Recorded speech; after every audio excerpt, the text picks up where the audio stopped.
सत्संग के पावन पवित्र वातावरण में संगीतमयी वाइब्रेशंस में मेडिटेशन के ऑरा में उतर करके तुम अपने जीवन की खोज, जीवन की तलाश करना। ये जीवन मरुस्थल ना रहे, मरु उद्यान बन जाए। ये सूखा सूखा जंगल ना रहे, ये हरा भरा हरियाली से ओतप्रोत मधुर मृदुल सौम्य आनंदमय सुखमय शांतमय अमृतमय निरंतर बनता चला जाए। तेरे भीतर बाहर मुस्कान हो। ये तभी होगा जब तुम वर्तमान में जीना सीखोगे। पास्ट और फ्यूचर में घूमने फिरने से नहीं होगा। ये वर्तमान एकमात्र अब अभी और आज में हो जाना, तुम देखने वाले हो जाना। बाहर की दोनों पलकें मूंदते ही भीतर जो दिखाई दे रहा है उसको देखते चले जाना। केवल देखना, डायरेक्टली देखना अपने माइंड को, अपने मन को। मन लगता नहीं, भले ना लगे, तुमने लगाना नहीं। इसको कहीं लगाने की कोशिश ना करना। मेडिटेशन में मन को लगाना नहीं होता, मन से हटना होता है। मन को हटाना भी नहीं होता। ना मन को लगाना, ना रोकना, ना मोड़ना, ना जोड़ना, ना हटाना। मन जो भी कर रहा है, जैसा भी कर रहा है, जहां भी जा रहा है, जो भी ताना बाना बुन रहा है, जैसा भी कर रहा है, इसमें दखल नहीं देना। इसको रोकना नहीं, इसको दबाना नहीं, तनिक मात्र भी कोई कोशिश इसके प्रति नहीं करना। इसको हटाना नहीं, तुम हट जाना, तुम स्वयं हट जाना। मन से हट करके मन की दांव पेच को देखते रहना। मन इतना एक्टिव, इतना चंचल, इतना चपल हो जाता है जब तुम ध्यान में बैठते हो, क्योंकि सबसे बड़ा खतरा इसको मेडिटेशन से है। सबसे बड़ा एकमात्र चैलेंज मेडिटेशन से है। इसको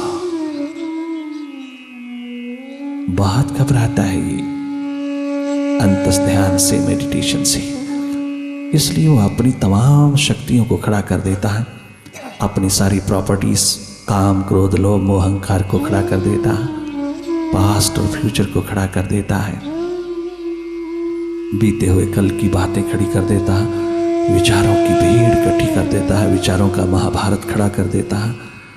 हर एक उपाय करता है तेरे ध्यान को तोड़ने के लिए, तेरी सुरती को खंडित करने के लिए, तेरी चेतना को खंड खंड करने के लिए मन सभी उपाय खड़े करता है।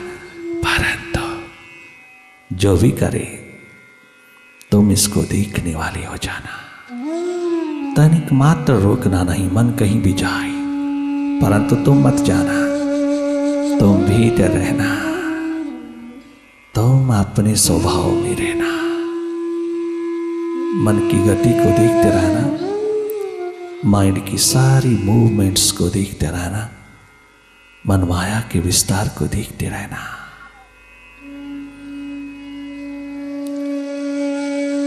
बहुत जन्म गुजर गया, थोड़ा सा हाथ में बचा है।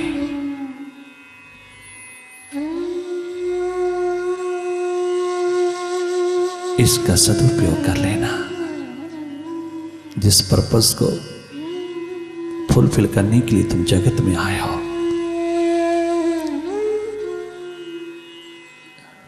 जिस परम कर्तव्य को निभाने आए हो, देखना वो निभाए या नहीं, वो जरूर निभाना चाहिए। इन सांसों के रहते रहते स्वयं का दीप जलना चाहिए। भीतर के अंधेरे अहमता, ममता की, विकारों विचारों की, विकल्पों वृत्तियों की सब दूर होनी चाहिए। ये प्रकाश पुंज में रूपांतरित होने चाहिए। मेडिटेशन है निर्विचार स्थिति, निर्विकल्प स्थिति को उपलब्ध होना। विचारों की भीड़ लेकर के माइंड खड़ा है, तुम देखते रहना। असंख्य विचार गैर जरूरी है, यूं ही बीते हुए कल को छेड़ता रहता है, कुरेदता रहता है, गड़े मुर्दे खड़े करता रहता है, बीती हुई तमाम बातों को बार बार दोहराता रहता है, पुनरुक्ति करता है, दोहराता रहता है, रेपिटेटिव में उतरता है, रेपिटेटिव स्टेट में निरंतर डूबा रहता है। हर तरह से रेपिटेशन इसके अंतर्गत उठती रहती है। तुम इसकी चाल को देखते रहना। ये सब इसकी चालें हैं, सब इसकी पॉलिटिक्स है। तुम मन से हट करके जब मन की गति को देखने लगते हो तो आनंदित होते हो। उस समय तुम कहते हो मन लग गया है, नहीं लगा, तुम अपने स्वभाव में लग गए हो। तुम जब अपने स्वभाव में, अपनी सुरती में थोड़ी देर रहते हो, आनंदित होते हो। जैसे दर्पण में मुख नहीं फिर भी भासता है, मन में सुख शांति नहीं फिर भी भासती है। हाँ नहीं है एकमात्र तेरी दृष्टि के बदलने में। तेरी दृष्टि जब बदलती है तो अपने पर उतरता है, अपने आप में खड़ा होता है, अपने आप में स्थिर होता है। जब तू अपनी सुरती को संभालता है, जब तू स्वयं का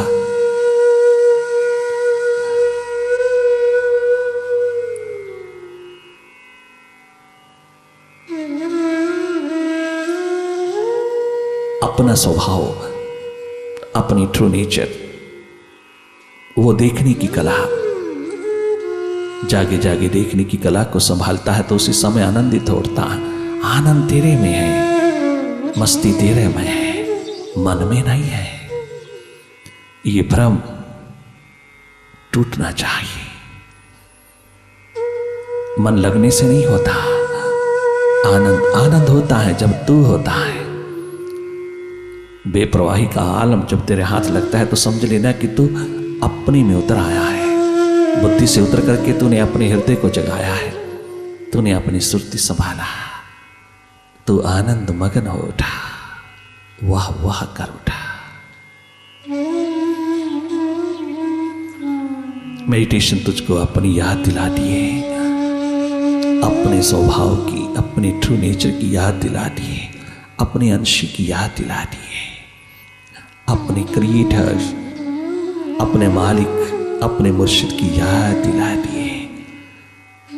अगर तुम थोड़ी देर ध्यान में रहो, अपने भीतर की खोज और तलाश में रहो दिन भर, रात्रि थोड़ी से समय के लिए भी अगर अंतर्मुखी हो जाओ तो 24 घंटे तेरा आनंद से गुजरेगा।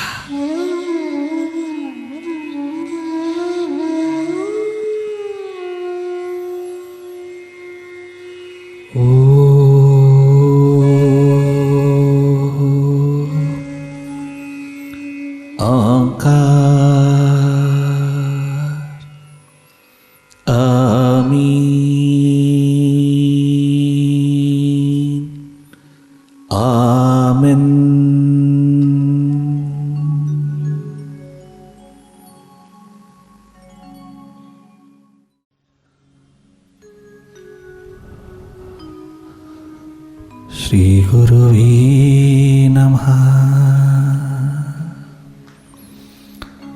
श्री गुरुवे नमः। श्री गुरुवे नमः। श्री गुरुवे नमः। श्री गुरुवे नमः।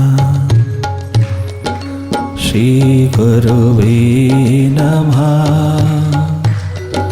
श्री गुरुवे नमः। श्री गुरुवे नमः।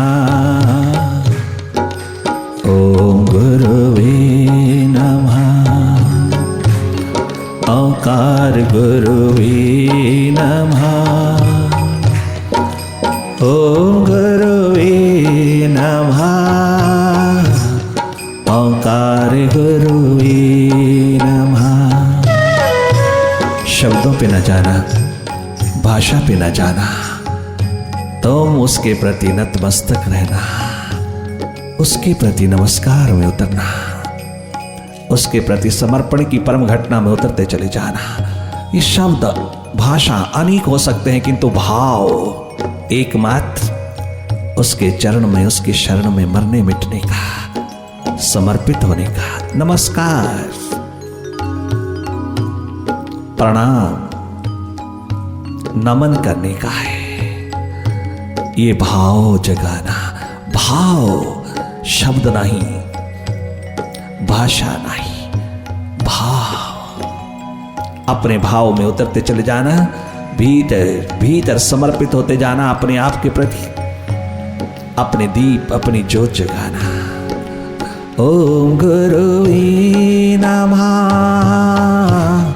ओंकार गुरुवे नमः।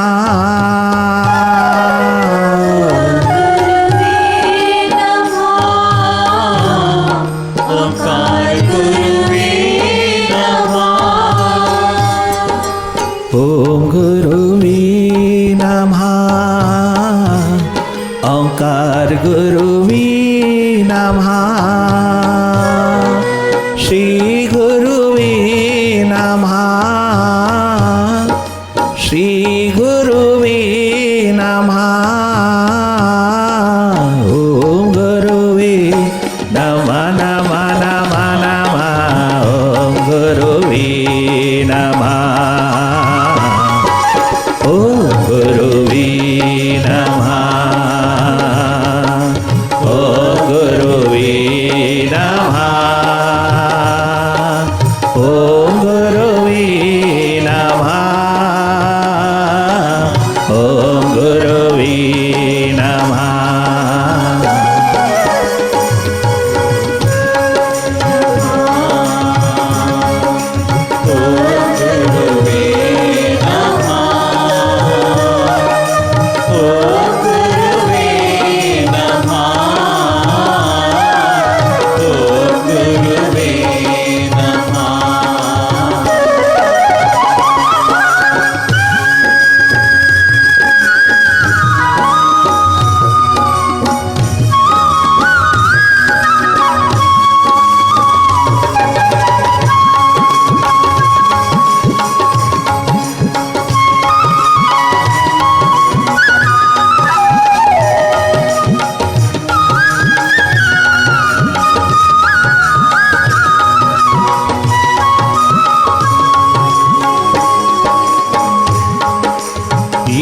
तन विष की बेलरी, ये मन विष की बेलरी, पर गुरु अमृत की खान।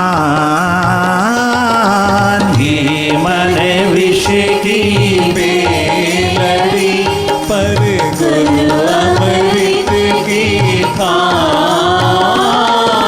शीश दिए गर जागा मिले, शीश दिए गर मुर्शिद मिले, तो भी सस्ता जान। ओम गुरुवे नमः। ओम गुरुवे नमः। ओम गुरुवे नमः।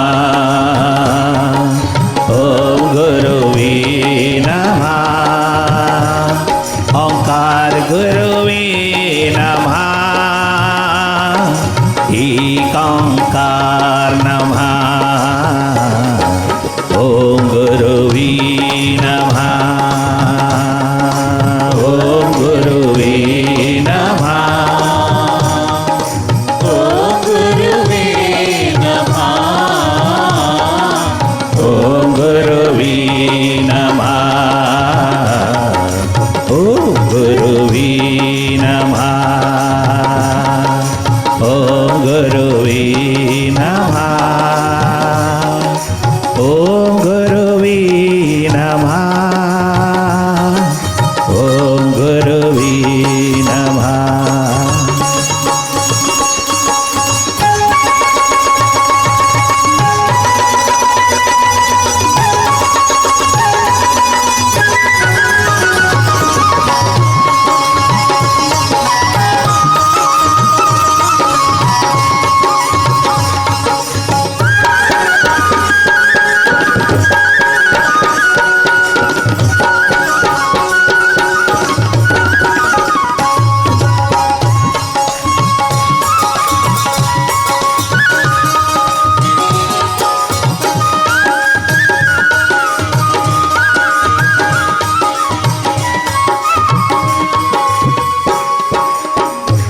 लुधियानावासी साधक साधिकाओं, सत्संगी प्रेमियों, भीतर के प्यासे दीवानों,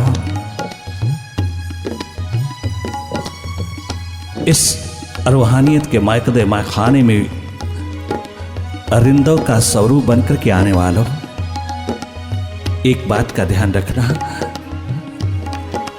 बहुत थोड़ा सा समय है जिंदगी का। कुछ पता नहीं बचपन पूरा हो ना हो, कुछ पता नहीं जवानी आए ना आए, कुछ मालूम नहीं बुढ़ापा उतरे ना उतरे, कुछ मालूम नहीं ये अवस्थाएं पूरी हो ना हो, पता नहीं किस अवस्था में जिंदगी की शाम हो जाए, कुछ मालूम नहीं तुझे, किसी को मालूम नहीं है इस जिंदगी का कब तक रहे। कब से मिली सब जानते हैं, किंतु कब तक रहेगी कोई नहीं जानता। इसलिए प्रभु नाम को, प्रभु सिमरन को, प्रभु जाप को, प्रभु ध्यान को, प्रभु की एक महान अपरंपार कृपा को जानने के लिए तुम तनिक मात्र भी स्थगित ना करना, पोस्टपोन ना करना। इस एकमात्र उपलब्धि के लिए तुम अपना सारा जीवन जोड़ देना, जीवन ज्योत जग जाएगी। क्योंकि ये एकमात्र इसी कर्तव्य को निभाने के लिए तुझको मिला है जन्म। अनेकों अनेकों 84 लाख योनियों से निकल करके तो मानव चोले में आया है, और ये चोला तुझे केवल मिला ही एकमात्र चैतन्य की प्राप्ति के लिए है। चेतन रूप हो जाकर के, चेतन रूप होकर के जीने के लिए मिला है। बिना चैतन्य को उपलब्ध हुए, बिना चेतन रूप हुए तो क्या जिएगा बाहर? वो तो पशु भी जी रहा है, पक्षी भी जी रहा है, तमाम जंतु जी रहा है। तू अगर जी लेगा तो क्या हो जाएगा? तो क्या कमाई करके ले जाएगा?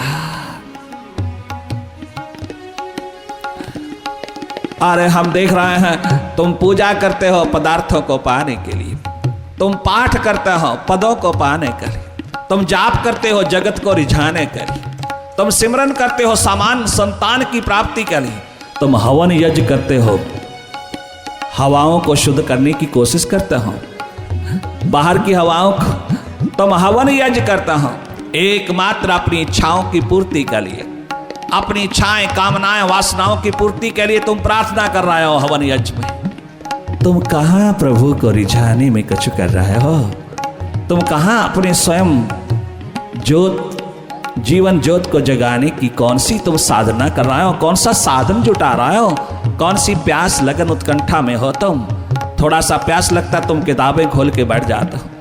कहाँ है इतना जीवन में समय कि तुम सारे शास्त्र, सारे वेद पुराण, सभी शास्त्र सदग्रंथों को रट रट के तोते होकर के तुम प्रचारक हो जाओ?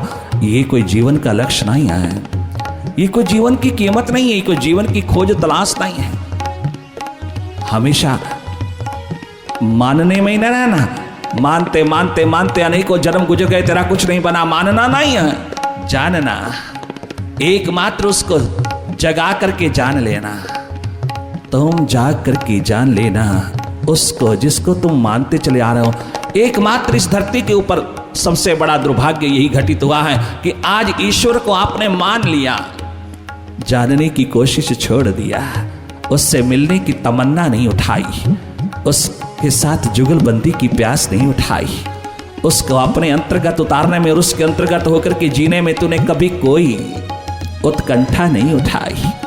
तेरी को ये लगन, प्यास, उत्कंठा, अभिप्सा उस परम पितु में एक हो जाने की, अपने विराट में एक हो जाने की तूने नहीं उठाई।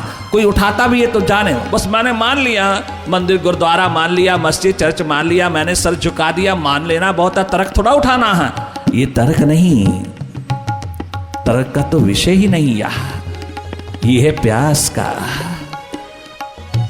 ये है भीतर हृदय के दर्द का, ये तड़पन, ये प्यास जैसे तेरी बाहर की जगत के प्रति है।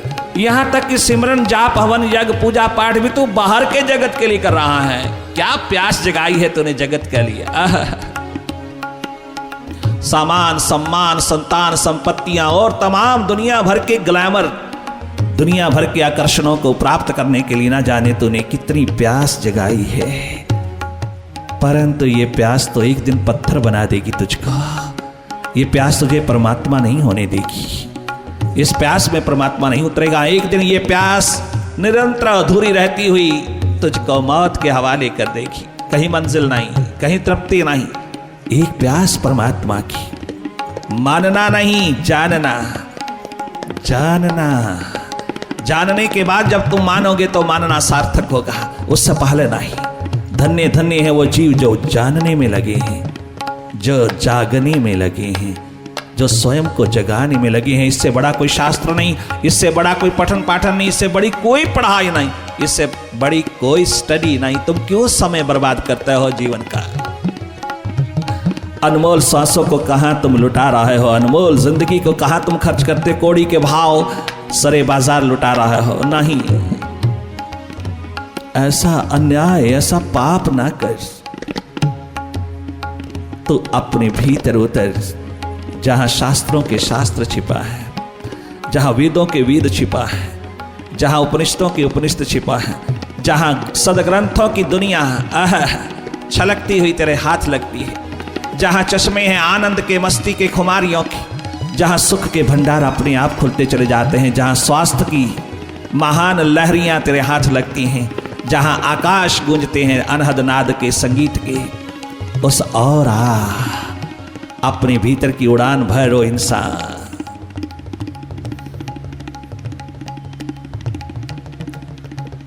कृतकृत्य हो जाएगा, छोटी सी जिंदगी को तो विराट बनाने में सक्षम हो जाएगा। तो अपनी कीमत, अपना अस्तित्व पहचानने में तनिक मात्र देर नहीं लगाएगा।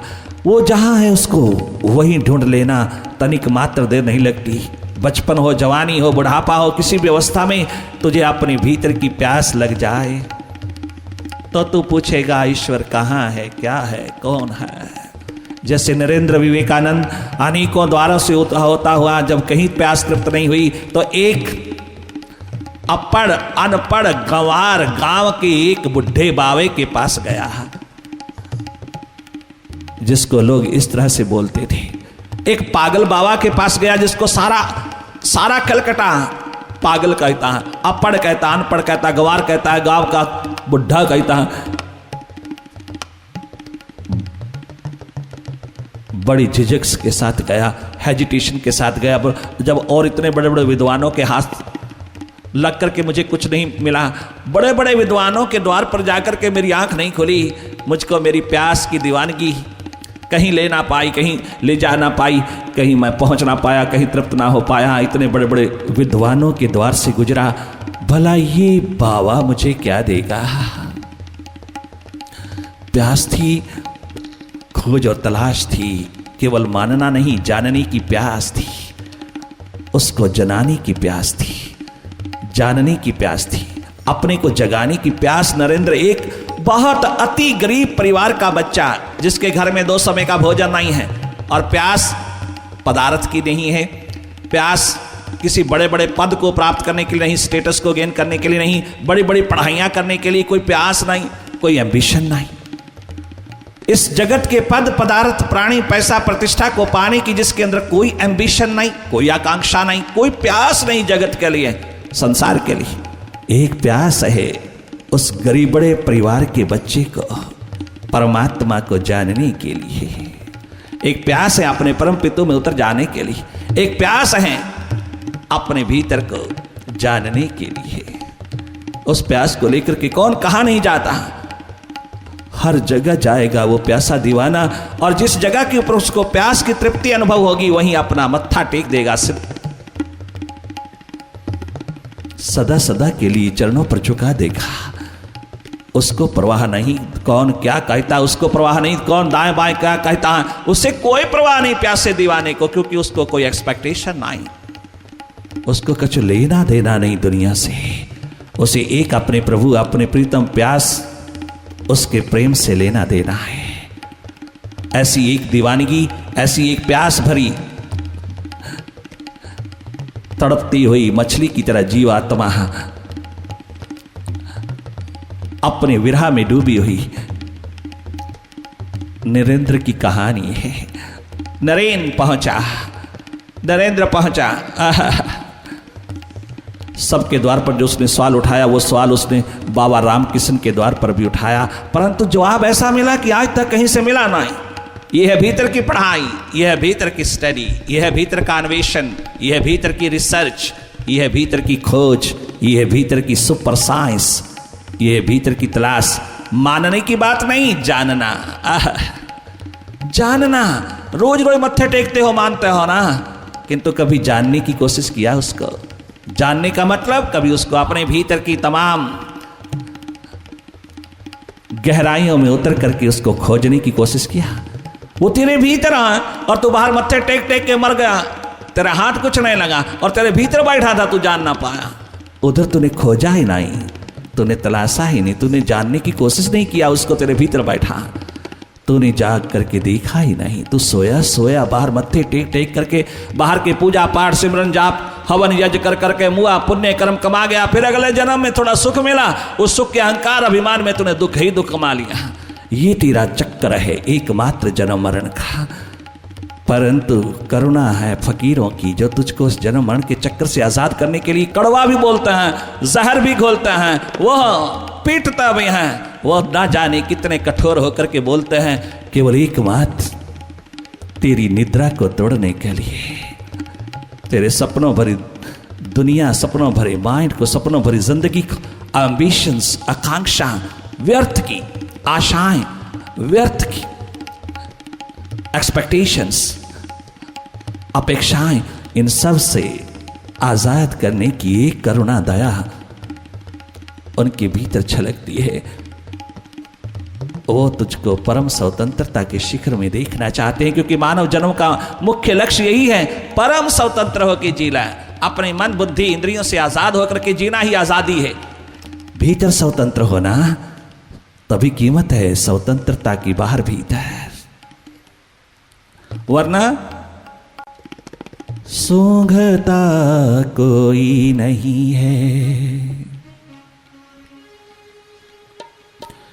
सूंघता कोई नहीं है, फूल मुरझाने के बाद सूंघता कोई नहीं, फूल मुरझाने के बाद सूंघता कोई नहीं है, फूल मुरझाने के बाद सूंघता कोई नहीं है।